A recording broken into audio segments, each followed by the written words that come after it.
वैदिक पंचांग दिनांक 15 जनवरी 2025, दिन बुधवार, विक्रम संवत 2081, शक संवत 1946, अयन उत्तरायण, ऋतु शिशिर ऋतु, मास माघ मास, गुजरात महाराष्ट्र अनुसार पौष मास, पक्ष कृष्ण, तिथि द्वितीया 16 जनवरी रात्रि 3:23 तक, तत्पश्चात तृतीया, नक्षत्र पुष्य सुबह 10:28 तक, तत्पश्चात अश्लेषा, एवं प्रीति 16 जनवरी रात्रि 1:47 तक, तत्पश्चात आयुष्मान, राहु काल दोपहर 12:48 से दोपहर 2:11 तक, सूर्योदय सुबह 7:19, सूर्यास्त शाम 6:16, दिशा शूल उत्तर दिशा में, व्रत पर्व विवरण विशेष। द्वितीया को बृहति छोटा बैंगन या कटहरी खाना निषिद्ध है। ब्रह्म पुराण ब्रह्मखंड। वैदिक पंचांग माघ मास 13 जनवरी से लेकर 12 फरवरी तक माघ स्नान। गुजरात एवं महाराष्ट्र अनुसार माघ मास दिनांक 30 जनवरी से माघ स्नान से बढ़कर पवित्र पाप नाशक दूसरा कोई व्रत नहीं है।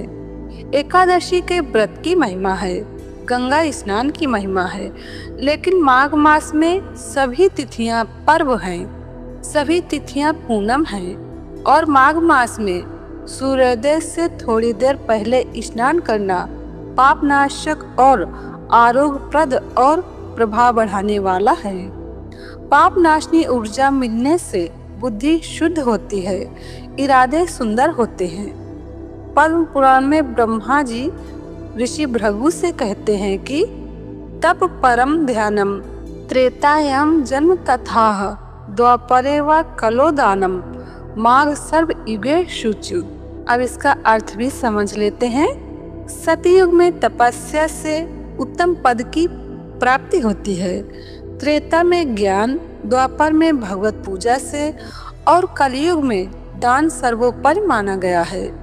दानम केवलम कल युगे, परंतु माघ स्नान तो सभी युगों में श्रेष्ठ माना गया है। सतयुग में सत्य की प्रधानता थी, त्रेता में तप की, द्वापर में यज्ञ की, कलयुग में दान की, लेकिन माघ मास में स्नान की चारों युग में बड़ी भारी महिमा है। सभी दिन माघ मास में स्नान कर सके तो बहुत अच्छा, नहीं तो 3 दिन तो लगातार करना चाहिए।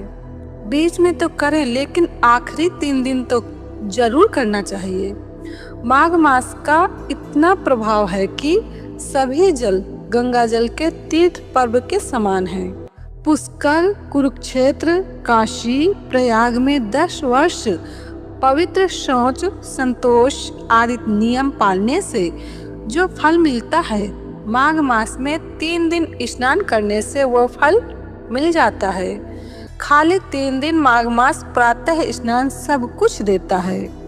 आयु, आरोग्य, रूप, बल, सौभाग्य, सदाचरण देता है। जिनके बच्चे सदाचरण से गिर गए हैं, उनको भी पुचकार के इनाम देकर भी बच्चों को स्नान कराओ तो बच्चों को समझाने से, मारने पीटने से या और कुछ करने से उतना नहीं सुधर सकते हैं। घर से निकाल देने से भी इतना नहीं सुधरेंगे जितना माघ मास के स्नान से प्रभाव पड़ेगा।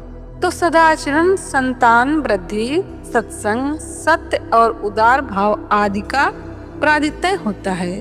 व्यक्ति की सुंदरता उत्तम गुण है, समझ उत्तम गुण से संपन्न होती है। नरक का डर उसके लिए सदा के लिए खत्म हो जाता है। मरने के बाद फिर वो नरक में नहीं जाएगा। दरिद्रता और पाप दूर हो जाएंगे, दुर्भाग्य का कीचड़ नाश हो जाएगा। यत्न पूर्वक माघ स्नान, माघ प्रातः स्नान से विद्या निर्मल होती है। मलिन विद्या क्या है कि पढ़ लिख के दूसरों को ठगो, दारू पियो, क्लबों में जाओ, बॉयफ्रेंड गर्लफ्रेंड करो, ये मलिन विद्या है। लेकिन निर्मल विद्या होगी तो ये पापाचरण में रुचि नहीं होगी।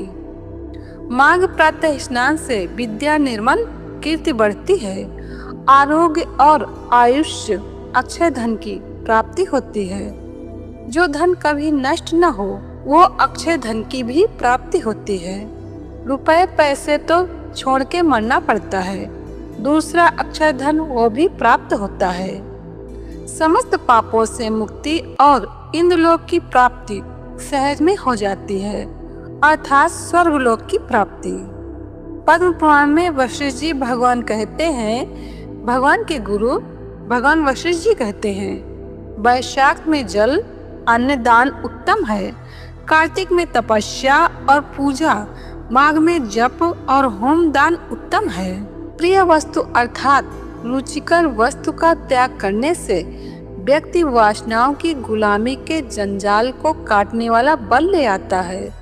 नियम पालन, पवित्र नियम पालन से अधर्म की जड़ें कटती हैं। जो लोग तत्व ज्ञान सुनते हैं लेकिन अधर्म करते रहते हैं तो तत्व ज्ञान में रुचि नहीं होती, तत्व ज्ञान उनको पचता नहीं है। मूर्ख हृदय न चेतिए, यद्यपि गुरु मिले बिरंचि सम।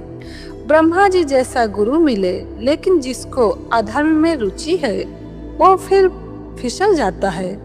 मैं मिलियन बिलियन ट्रिलियन बनूं, लेकिन जो सुसाइड करके मर गए, कई मिलियन कई ट्रिलियन बड़े बड़े तो बड़े बड़े धनाढ्य थे और उनकी बड़ी दुर्गति हुई।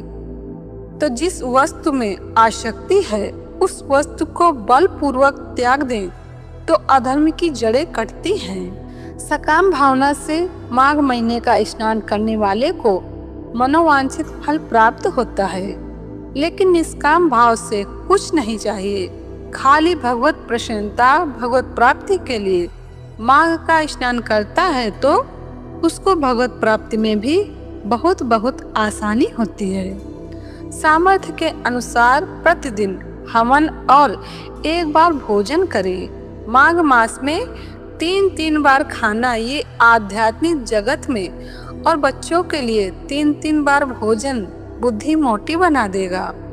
माघ मास में जरा नाश्ते से बच जाओ, 2 टाइम भोजन करो।